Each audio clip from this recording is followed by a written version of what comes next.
Hello, welcome to my varieties blog. আজকে আমি রান্না করব নুডলস রান্না করতে যা যা লাগে আমি তা এখানে নিয়ে নিয়েছি। এখানে আছে আলু কুচি, পেঁয়াজ কুচি, কাঁচামরিচ কুচি, দুটো ডিম, দুটো নুডলস। এখানে চুলা অন করে গরম পানি বসিয়ে দুটো নুডলস ভেঙে দিয়েছি। তারপর আপনারা দেখতেই পাচ্ছেন পানি ফুটে নুডলস সিদ্ধ হয়ে গিয়েছে। তারপরে এটাকে নামিয়ে নিব। এখানে একটি কড়াই বসিয়ে তেল দিয়ে দিয়েছি।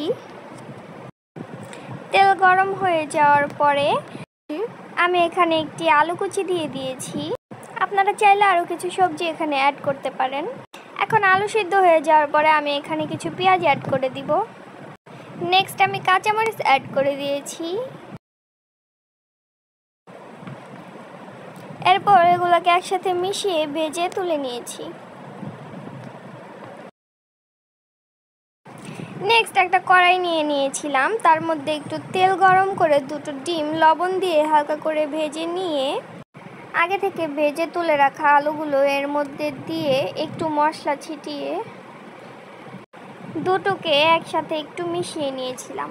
ফাইনালি এর মধ্যে সিদ্ধ করে রাখা নুডলসটি মিশিয়ে রেডি করে নিয়েছিলাম এই সুস্বাদু নুডলস রেসিপিটি। বাড়িতে এই রেসিপিটি অবশ্যই একবার ট্রাই করে দেখবেন। এখন আমরা এই নুডলসটি টেস্ট করে দেখি কেমন হয়েছে, আর আপনারা সাবস্ক্রাইব করুন। টাটা।